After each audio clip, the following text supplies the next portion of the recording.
Estava aqui fazendo algumas leituras teóricas para organizar e pensar direitinho a nossa nova jornada de leitura conjunta que começará segunda-feira, e eu me deparei com algumas informações e provocações interessantes.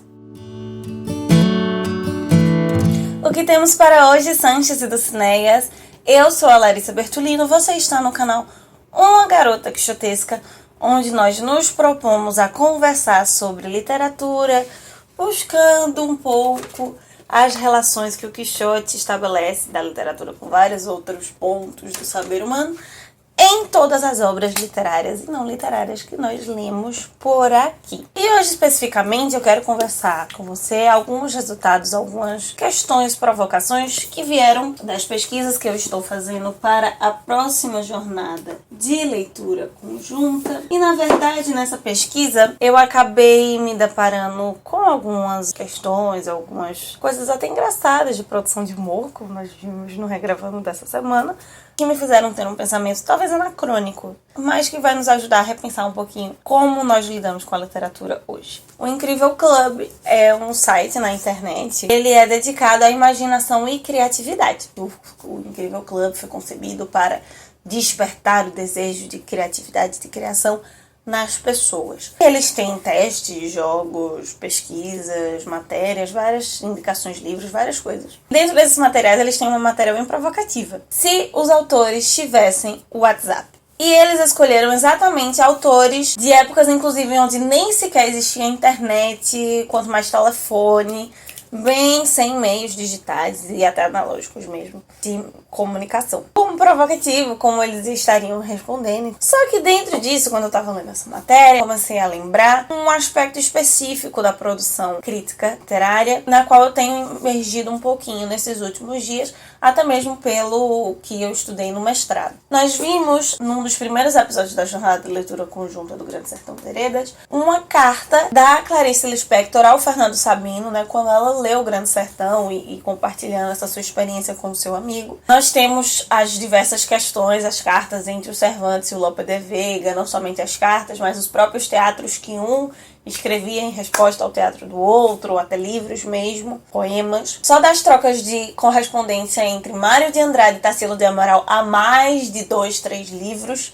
Um outro que nós já apresentamos aqui, que não é necessariamente sobre isso, mas aborda, é o Freud lê El Quijote, e aborda o clube do livro que o Freud tinha com o Edward Silverstein, que era sobre o Quixote, né? Eles liam e tinham, então, essa troca de correspondências. Há livros sobre, por exemplo, as cartas entre Machado de Assis e Joaquim Nabuco. O livro que nós vamos apresentar na segunda-feira também tem obras, na verdade, um livro específico só sobre as cartas trocadas pelo seu autor com várias outras pessoas, e um livro só sobre as cartas trocadas em referência à produção dessa super obra, que é a obra-prima dele. Se nós formos parar para pensar na Bíblia enquanto literatura, há também dentro do Novo Testamento, por exemplo, diversas cartas endereçadas de um apóstolo para uma igreja ou para outros apóstolos, ou até no Velho Testamento, se nós pensarmos que determinados livros eram mensagens enviadas especificamente para pessoas ou para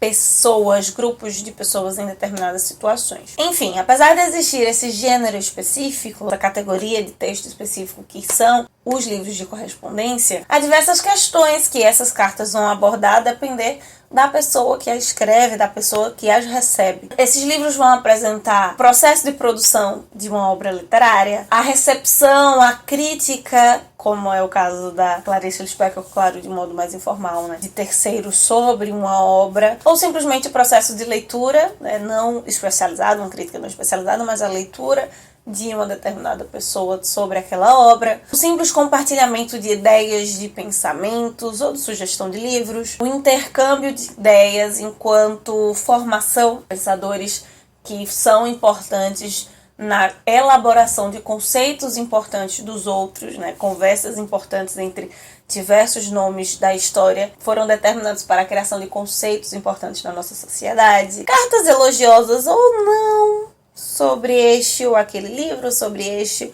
ou aquele conceito literário. Afinal, por muito tempo, as cartas eram o único meio possível e rápido de comunicação escrita, ali, ipsis literis, digamos assim, não só no Brasil, mas ao redor do mundo.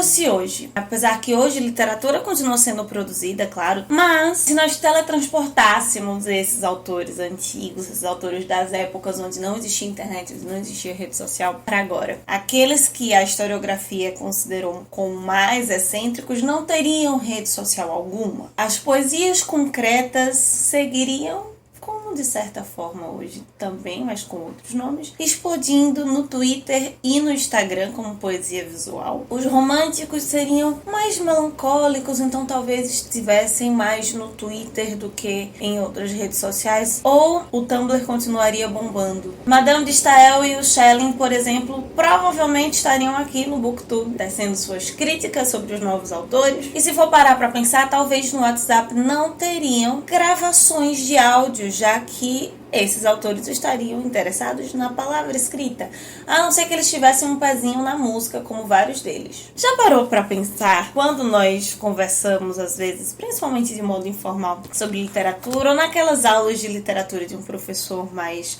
engraçadinho, nós temos uma espécie de fofoca literária, saber os babados da vida daquele personagem, daquele autor, não que necessariamente tentem justificar uma escolha, um projeto ou outro, mas acabam trazendo certas provocações para a reflexão, para o pensamento sobre aquele autor, sobre aquela obra. Isso tem a ver com o nosso sentimento por buscar entender as coisas. A linguagem, a comunicação é uma busca por sentido, né? Por trazer a lógica e a coerência para aquilo que nós vemos no mundo. E de certa forma a literatura tem a ver com isso, porque nós queremos falar sobre as coisas, nós sentimos, necessitamos nos expressar, necessitamos expor esses sentimentos. E mesmo que uma obra X não tenha um sentimento, uma situação, nada a ver com a que nós estamos vivenciando, mas ainda assim há a catarse, né? Há o sentimento, há o espelhamento ali na obra. A literatura, ela traz palavra para imagens que sempre estiveram na nossa mente. E não só a literatura, o livro, a obra de ficção, a poesia, a novela, o conto, mas esses detalhes, às vezes, sobre a vida de cada autor e como eles, às vezes, perpassam, mesmo que inconsciente, ou que nós achamos que está perpassando a obra, traz uma luz sobre as nossas próprias questões.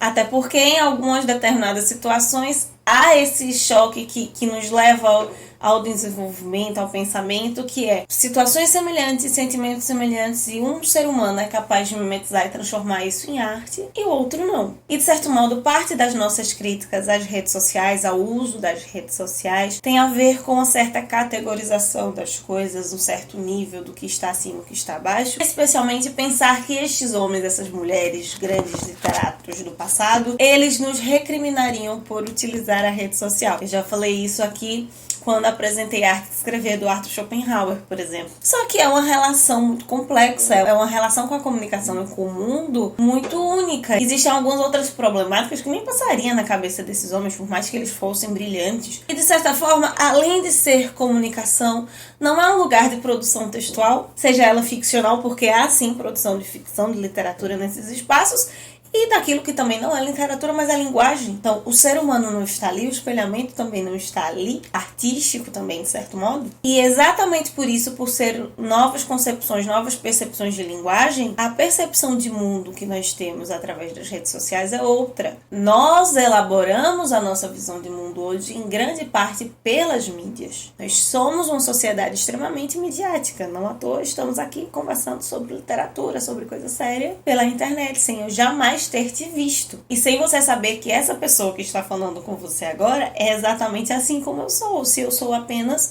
um personagem. Se a mímese é a representação, não a cópia, mas a representação do mundo, seja ela em qual arte for, de certo modo, nas redes sociais nós temos isso também fortíssimo, mesmo que não esteja se tratando de um perfil de arte necessariamente, mas é uma representação é uma criação deliberada ou não. Só que as redes sociais possuem formas, engenhos, subterfúgios específicos do seu meio. E com isso trazem à tona outras questões, outros pontos da linguagem. E por que eu tô falando tudo isso? Porque se nós lembrarmos lá do Direito à Literatura, do Antônio Cândido, vamos lembrar que a literatura é uma forma de fabulação, o que é extremamente necessário e importante para a nossa vida, tanto em comunidade quanto formação de indivíduo. Só que do mesmo modo que a literatura inicialmente surge em plataformas não librescas, né, sem ser de papel, essa imagem do autor reclusa na sala escura com seus papeizinhos começa ali